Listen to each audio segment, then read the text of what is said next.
こんにちは。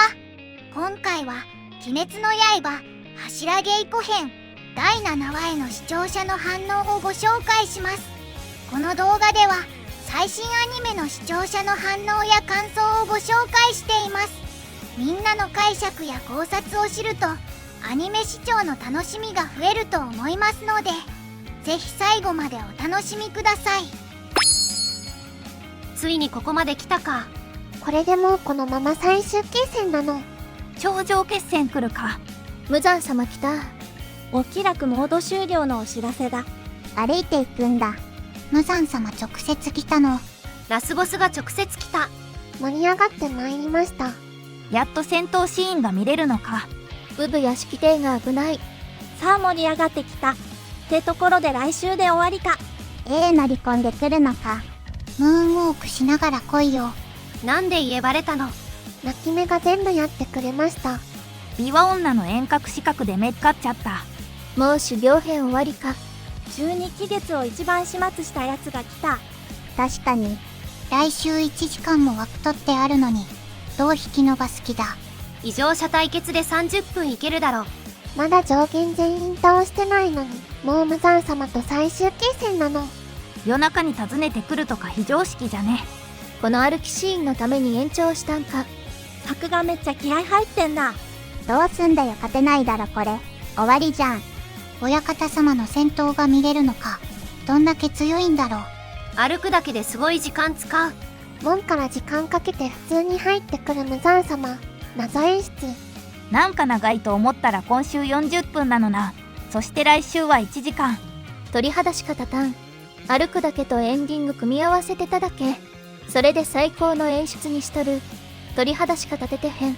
ブブ屋敷は藤の甲とかたいてないん。無惨様クラスには効かなそうだけど。シーパートすげえな。こういう尺の取り方は大好き。このシーンのためのエンディング曲だったんだな。特殊エンディングとそのまま C パートの合わせ技は珍しいな。きちんと正門から歩いてくるの最高に無惨様。ルアーム山がとうとうお屋敷に来たのか。どうなるか全然見当つかないな。来週楽しみ。最後見応えあったわ。緊張感すごい。エンディングから地続きのまま C パート突入は震える演出だな。散々文句言った越級だけど、今回のためだけの曲だと思えば納得の出来だな。無惨と親方様の因縁の対面だから、ねっとり見せたのは良かったな。やっぱりアニメはアニメで独特の見せ方があるから原作とは違う面白さがあるな。無惨の不気味さがすごかったわ。めちゃめちゃ良かったんだが、緊張感高まってきていよいよだってなる。エンディングで無惨が歩いてるのって今日のに続いてたんか。やりますね。無惨には藤の花とか効かないのか。修行の場全部囲んでなくても屋敷付近には置いておくだろう。親方様は予知能力あるからあえて招き入れたんだろう。死ぬ前に言いたいこともあるだろうし。原作知らない身としては無惨様の侵入ドキドキしたし怖かったよ。原作知っててもドキドキした。曲が不協和音みたいで苦手だからより一層不穏に感じたし。ルビ屋敷の親方様ピンチやん。無惨が手を下さなくても病気で長くないんだろうけど。しかし品津川あれで侵入されたって察し早いな。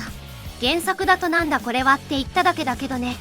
鬼切った時みたいに燃えかすみたいに聞いたから血気術と察したんだなって解釈した。なんで泣き目が4番に入ったんだろうと思ったら官房には3人しかいないのか。炭は岩が盲目って気づいてなかったんかい。明らかに目が白濁しとるやん。目が見えない割に物の位置を正確に特定してる。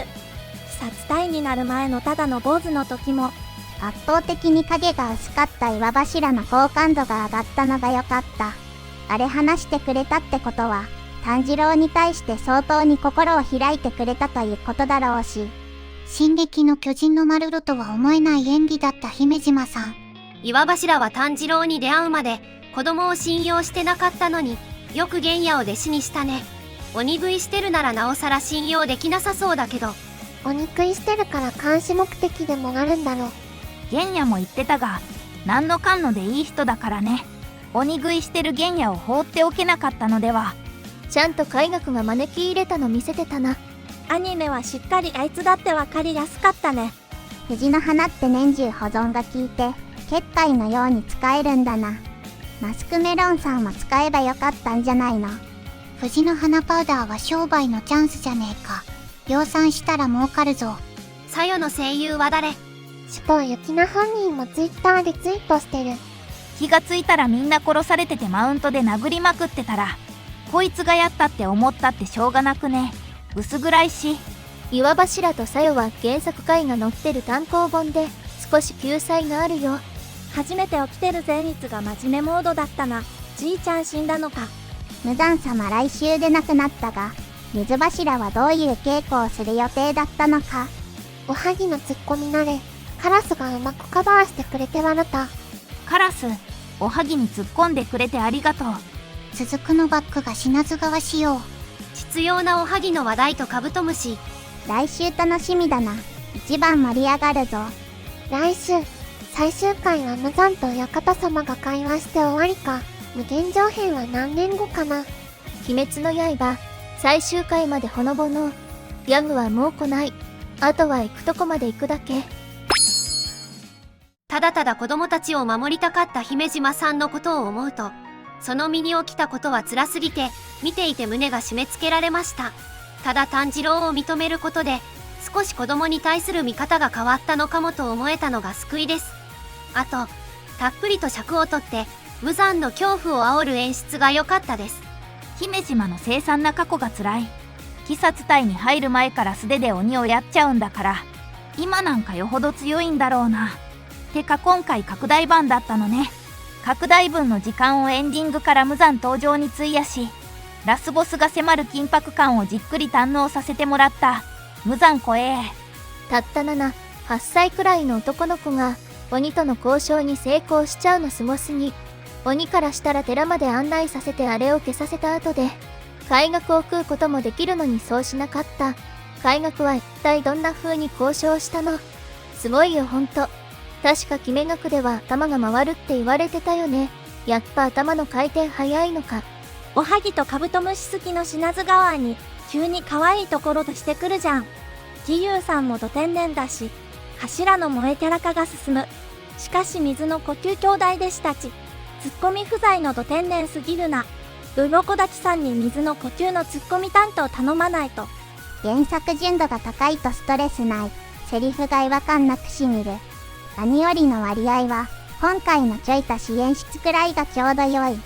善逸の切り替わりだったり、気合の入った特殊エンディングとか、最終戦艦をめちゃ煽ってきて素晴らしい。柱稽古で日常警告見せてからの緩急が続々、唐突感が牧場。